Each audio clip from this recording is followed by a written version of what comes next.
Schools across the country are zeroing in on math recovery as emerging pandemic data shows many students struggled particularly in this subject during remote learning. Joining us now to discuss efforts to transform the student math experience and accelerated learning are Penny Schwinn, Tennessee Commissioner of Education, and Shalinee Sharma, co-founder and CEO of math education platform Zearn, used by 1 in 4 elementary and 1 million middle school students nationwide. They're joined by Bob Cusack. Thanks, Katie. Penny, let's start with you. What initiatives are in place in Tennessee that you think our audience would be interested in? Sure. So I think one of the most important things is that we had a pretty big, bold plan going into the pandemic. I think what we've done is we've doubled down on that plan, expanded it, and ensured that it is free, no-cost resources for all of our districts. So specifically in academics, we've done a few things. We have high-quality instructional materials, ensuring that students have the best materials in front of them every day and that teachers have those resources to use. We have a math adoption this year. We are starting Math for All, which is a series of math networks. So every district in the state can be part of a regional network, really looking at high-quality implementation of those materials. So our principals, our superintendents, as well as our teachers get really strong support in just the curriculum adoption process, but also in more specifically how to teach math with these new materials. And then finally, we have a very robust intervention and acceleration program, but specifically it's Tennessee All-Core. Over the course of the next 3 years, we'll provide 200,000 students in the state with acceleration opportunities, and that's high dosage, low ratio tutoring. That is working with partners like Zearn to ensure that students have both math and early literacy supports, and that covers kindergarten all the way through 12th grade, whether that's in school, which we have those opportunities every day for students. After school programs, we have $30 million in community partnership grants for YMCAs, United Ways, and other folks. And then we also have a high school support and incoming high school support where students can get on-demand high school tutoring in mathematics, writing, and ACT prep. So we're really trying to have a comprehensive support system, not just kind of throwing things at the wall or having a million different initiatives, doing a few things really well and going very deep in them across the state. Along those lines, you say not throwing things at the wall. Mm-hmm. At first, when it was so frenzied in the beginning of the pandemic, I imagine you had to throw some things at the wall and then eventually come up with a long-term strategy. Can you describe that process of, wow, this is going to last for a while? Yeah, I think one of the things I'm really proud of in Tennessee is that we had a strategic plan that we had rolled out a month before the pandemic, so perfect timing. And what that allowed us to do is we had a lot of feedback and data that we were using to figure out what are our gaps right now. Those have just been exacerbated by the pandemic. So we're actually working the plan that we had.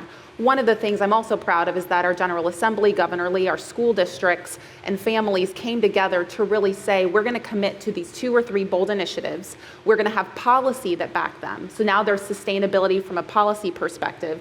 There's sustainability from an implementation perspective because of our strong partnerships. And financially, even after 2024, and I think we all know that this is going to be recovery long after the federal dollars run out, we now have a state dollar commitment to ensuring that tutoring continues over the long term, that summer programming and extended learning for 4 to 6 weeks for all of our students extends in the long term, and that we have really high quality materials in the long term. That's all now codified in Tennessee. Shalinee, the lessons learned from the pandemic, that's one thing I want to ask you about, but also how did Zearn get started? And tell us what you're doing on a daily basis at Zearn. Thanks for those questions. So that's perfect. I wanted to start by giving a brief primer on Zearn. So Zearn is a nonprofit math learning platform. We're widely used, as your colleague mentioned, 1 in 4 elementary school students and 1 million middle school students in all 50 states. We scaled up a lot during the pandemic. The core idea of Zearn is very simple and relevant to the moment we're in with the NAEP results, which is we deeply believe all kids are math kids. And if we do the work as grown-ups to support that, we can build an entire numerate generation. So that's kind of the core ideas that that we think about at Zearn. In terms of what happened during the pandemic, the first thing we saw on our platform in March 2020 is we saw a massive shift in usage. So March 13th, that Friday, was the day for many schools. At the end of the day, they found out that school wasn't going to open on Monday. Many schools had their Chromebooks and devices locked in the buildings, so they couldn't get them out to their students. And on Monday, what we saw happen to our platform, Monday, March 16th, was shocking, which was that students in high-income communities started to use the platform at double the rate they were using it. And students in low-income communities completely disappeared. So we saw the beginning of what we see in these NAEP results, which is that the NAEP's declines are not equitable. Students who were previously lowest scoring on NAEP have lost the most in fourth grade NAEP in math, and we saw that on March 16th, 2020. And so when we think about recovery efforts, we do need to think about recovery efforts that support students, as many of the speakers have said today, students that were most affected by the pandemic. Last thing, just quickly on how Zearn got started. Zearn is really, for me, obviously I'm biased, but a magical partnership between technologists and teachers. The number of Zearners who are former teachers, from visual designers to engineers to just a whole boat of math teachers, is really exciting. And all of us work on basically trying to build a technology that teachers love and complement the great work of teachers. How is that? Are the teachers receptive to that? Because, if it's a new thing, change is tough. Yeah. So I'd love to say that we were, so amazing at, marketing and getting Zearn out there. I'd love for that to be true. All right. But instead, the way that we ended up in all 50 states and 1 in 4 elementary school students use Zearn in 1 million middle schools is teachers told teachers. So it's a program that has an extraordinarily high NPS amongst teachers, but really how teachers most likely have heard of Zearn is a fellow teacher has recommended Zearn. So for example, we're so honored to partner in Tennessee, and before we started working in Tennessee, 1 in 4 elementary school students already had a Zearn account that their parents or their teacher had set up. Penny, you mentioned the federal and state dollars. Can you give us, especially on the federal part, there's a lot of federal money going to the states now. How has that been in implementing? Has it been challenging? Just getting up the systems, it's obviously inherently going to be bureaucratic because you're going to have a lot of people who are going to be involved. Yes, and everyone loves bureaucracy, but I think we will take it for $4.5 billion, which is what Tennessee had. That's about 4.5 times what our annual federal funding looks like. So it's a tremendous amount of money in a very short period of time. And I think that's one of the reasons that when we were strategizing what is the most effective way to use those dollars, we went to the research and the evidence base. We said, let's do something statewide because we want to have proof of concept if we're going to ask for sustainable funding. And if it doesn't work, we're not going to do it anymore. And then we worked the plan. And so I think the big bets that we have are certainly around our high quality materials and literacy. We've got a big literacy program in Reading 360, and now we have Math for All, so really focusing there. We've spent on the state side $200 million on acceleration work, specifically with tutoring, and then incentivized districts to also spend their federal relief dollars in the same way. So really used our federal relief dollars to maximize and elevate the impact across the state. And we have Best for All districts, and that's really rewarding districts that spend half of their federal relief dollars on academics and who also participate in high dosage, low ratio tutoring before the legislation goes into effect, which is this coming year, that says if you have students that aren't on grade level in certain grades, you have to provide them with extended learning opportunities and high dosage tutoring. So we really tried to have that concerted effort on the things that we knew would accelerate learning for all of our kids, but very specifically those kids that did not have the same opportunity and access as others during the pandemic. Shalinee, we'll open up to questions in a little bit, but we're in a town of lawmakers who really have to track so many issues. And many times they've even told me, I can go an inch or 2 or 3 inches deep. But what do you think is something that those policymakers should know from your experience doing this day by day? Yeah, thank you. I love that question. So, one of the things I think about whenever I answer questions is I think about there are millions of students completing billions of problems and hundreds of thousands of educators engaging with the platform. And so whenever I'm thinking about a question like that, that's the experience base from which I'm sharing. And the one thing I would say is that all of this money and with it, all of the extended time we're going to ask students to engage in can either be high quality or a waste of time. So I'm a mom, I have 11-year-old twins. When the pandemic started, they were in 3rd grade. They're in 6th grade now. we experienced it at home. And as we offered our children extra supports, they're either just an actual utter waste of time, or they're highly effective. And Dr. Schwinn's using a word that I just want to highlight, which is acceleration. And acceleration sounds like a marketing slogan, but Penny's a real nerd, and so she's actually talking about it from the perspective of a very precise instructional strategy that you can identify. You could identify it as a parent, you could certainly identify it as a teacher. And that instructional strategy is that it's a specific plan to catch kids up while moving them forward. Okay. So it doesn't work if I'm going to reteach a child decimals from 5th grade and they miss all of negative numbers in 7th grade, because they're perpetually behind. Right. And so acceleration means that I know I have a plan where they're going to learn everything in 7th grade, negative numbers unit, and they're going to catch up on decimal operations. That's a good use of extended time. So the one thing I would tell legislators is, think about how are we ensuring that this extended time is actually effective. Your thoughts on that as well? I couldn't agree more, and I think what we are really trying to focus on now is, and very candidly, we should be well beyond the conversation of what are we going to do about this data. We got the NAEP data, obviously, this week, and there should have been no surprises. We knew there were going to be negative impacts. And so every state, every district should have a big, bold, ambitious plan for what we're going to do about it and be able to answer that question. And for us, acceleration really is one of the key strategies that we hope to continue in the long term, not just as a pandemic recovery tool. This is just good practice. So when we think about all of the minutes that we have in a school day, are we really intentional about making sure every single minute matters? How do we reevaluate that? And how do we ensure that the programs, initiatives, and supports, like I think the work that we're doing with Zearn, like we're doing with high dosage tutoring, that we are really integrating that into the school day? And frankly, and I know a lot of folks talk about what is the magical thing that we can do.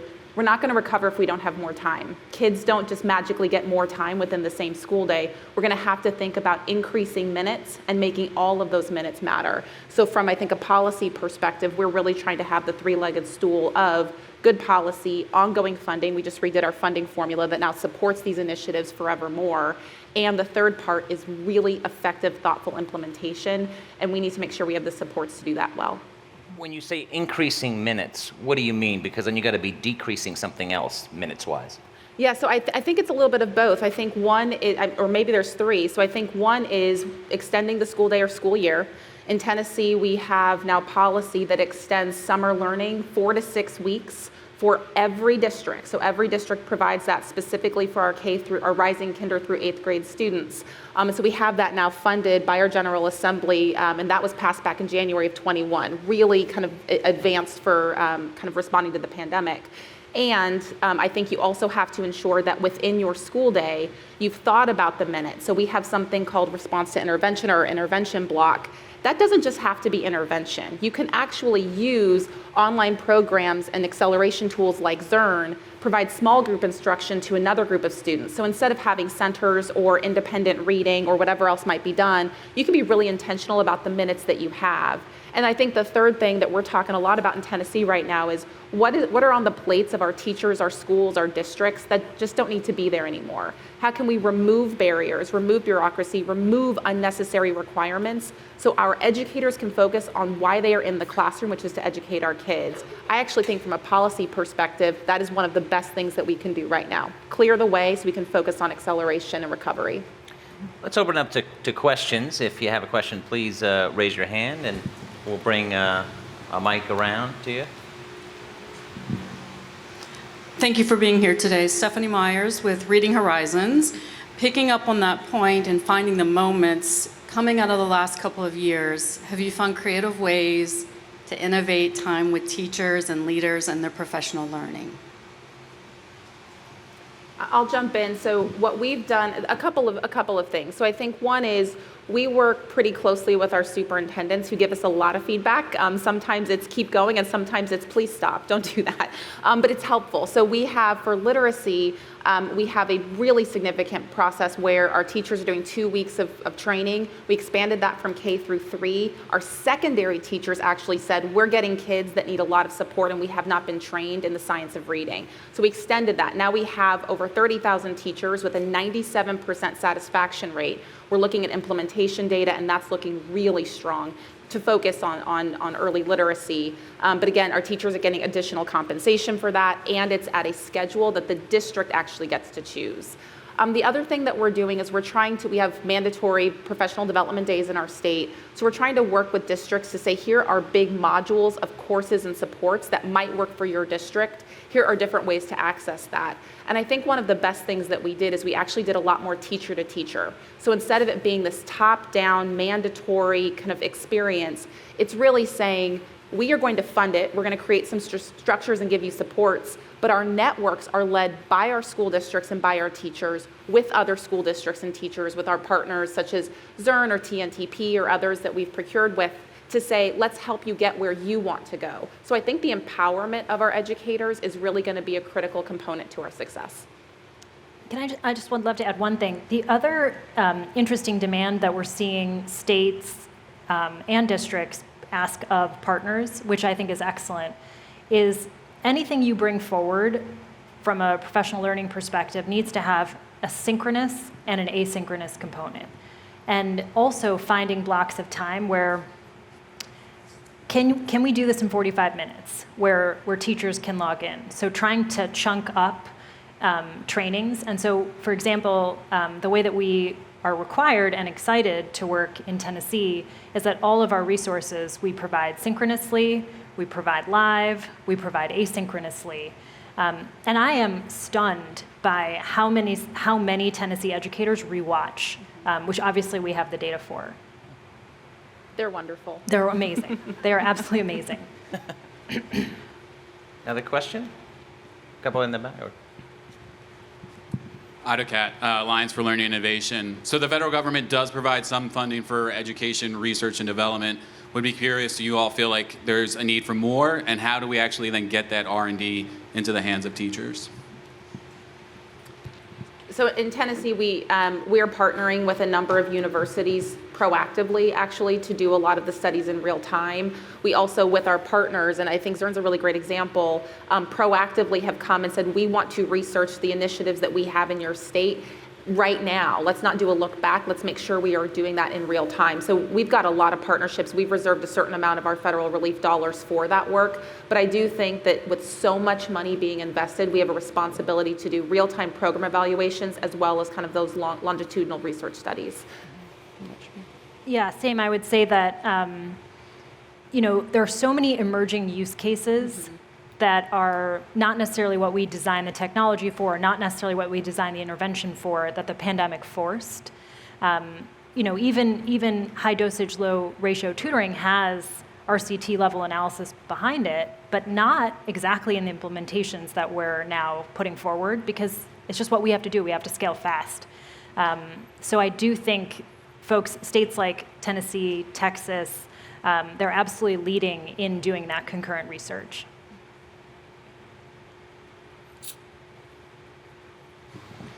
Last question. Go ahead. Farzan Illich, Howard University.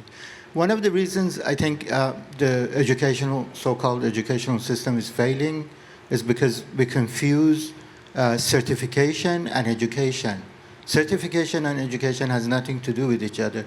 In fact, people learn when they actually want to learn, not to take some stupid test. So how do we transition from a certification system to an educational system? I'll jump in because I think one of the things I'm most proud of that we have used our federal relief dollars to do is to launch the first nationally recognized apprenticeship program for teaching. And the reason that I bring this up is because we are trying to shift the model so that our future teachers, our first-year teachers, are now third-year teachers because they've had 2 years studying with and under a master or mentor teacher. They are able to get paid while they are learning and studying and becoming a teacher. We pay for their bachelor's degree, sometimes their master's degree, and their credential. But it is a much more clinical-based program that gets folks what they need when they need it. And I would say for our existing educators, we're trying to do that same modeling with our endorsements for things like mathematics. So that's something we're investing a lot in and have sustainable funding for. Yeah, what I would add to that is, there's no question that taking, let's say, a math quiz once a week and getting a 75 on it it's just it's not a helpful way to learn. And so one of the designs that technology enables, like that Zearn enables, you have a daily quiz and you have as many attempts as you need to get 100. And the way that you complete your quiz on Zearn is you get 100.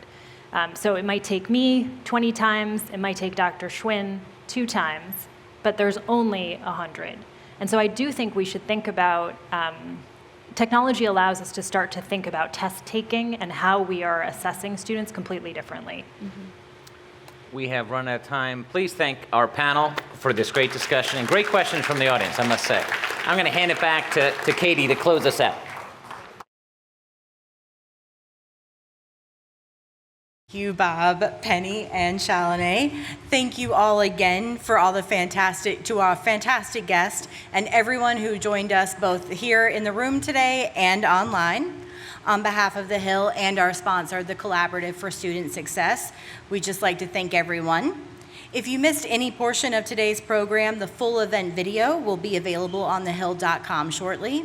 Thank you very much and have a great rest of the day.